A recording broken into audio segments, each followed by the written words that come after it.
What's up? It's Saleh.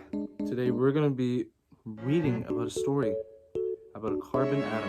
I didn't really have a plan for an intro, so let's get into it. It's story time. This is a carbon atom. Let's call him Carbone Fitzgerald. I don't really know. Carbone is a little atom floating in the atmosphere. Millions upon millions of years, Carbone has been trying to find a home where it can finally have a nap. What ends up happening? Carbone accidentally falls asleep. I mean, who would have guessed it was impossible to stay awake for millions of years?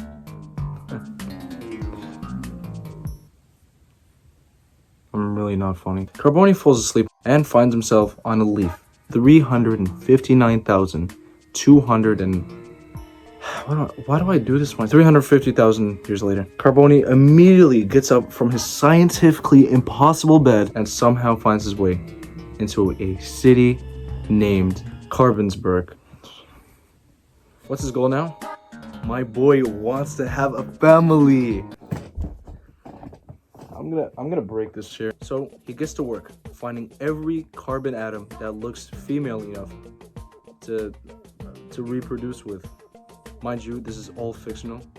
None of this can happen. I know you guys aren't stupid. I probably am for giving that disclaimer. Although every girl that he approaches ends up finding Carbone unattractive. I kind of relate to it. Some atoms even said, "Ew, no, why are you so short?" Carbone hears this and gets very discouraged.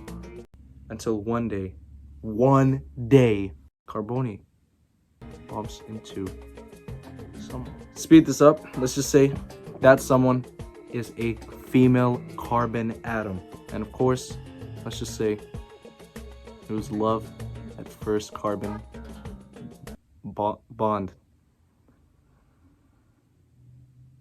To summarize, Carbone and I'm not even gonna try.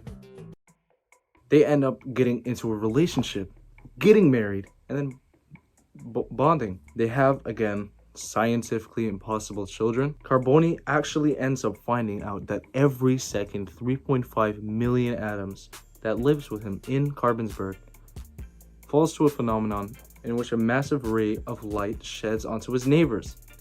For us, it's every second. For them, it's more like 2 weeks. It's almost like how he was taught on the Carbon Conspiracy Theory channel. All this time, the equation of this phenomenon might have been 6CO2 plus 6H2O leads to C6H12O6 plus 6O2. I'm gonna put it on the thing. I'm really bad at reading. Who knows what's waiting for him in the afterlife? It's definitely not oxygen. Like, bro, come on. They're losers, fam. Carbone is itching closer and closer to the sacred day. He spends what's known as possibly his last days with his family. Until one day, a big, fat, unintelligent, I'm kind of getting aggressive with it. Koala named Mike decides to bite a piece of the very same leaf Carbone is on.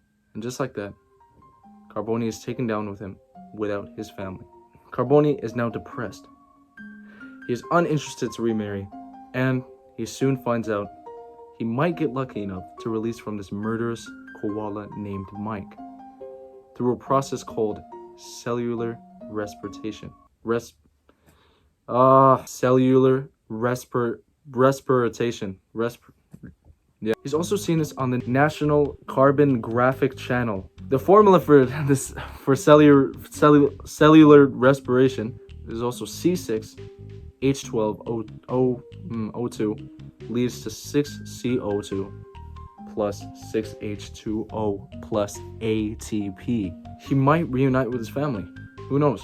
So Carbone waits for the 23.2 million BCE CR draft. Now the NFL draft is right here, but I had ideas. Only 6 are selected to leave, and bro actually gets selected. He only gets selected second overall pick, but Carbone believes that he would find himself onto his hometown of Carbonsburg again. But no, Carbone falls on a piece of coal. A piece of coal! Oh crap, bro. Crap. Not. Is the phone okay? And with that, there's definitely no way he could ever escape. Carbone hopes that in the future something might happen to release him into the atmosphere again, so he can see his family. So he waits millions upon millions upon millions of years. He's really starting to think he'll never leave this coal. The coal that was once on the very surface of Earth is now deep underground. But he's wrong. There was one conspiracy that Carbone had missed. It was that some type of group of apes, and they were getting more and more intelligent by the day. They were evolving, and those apes would end up digging up this coal that Carbone and the other carbon strangers, and use it as fuel for their everyday life. This coal that Carbone has been living on for the past 23.1998 years is finally being burnt up. And just like that, Carbone was back into the atmosphere. Let's go! Sadly, the same leaf that Carbone and the rest of his family were living on back in the day was of course gone. It had disintegrated. It's nowhere. It's gone. Carbone never found his once happy family again. He never remarried. He's loyal, and he might now even be living on those mug beans that are in your classroom today. Thank you. Thank you.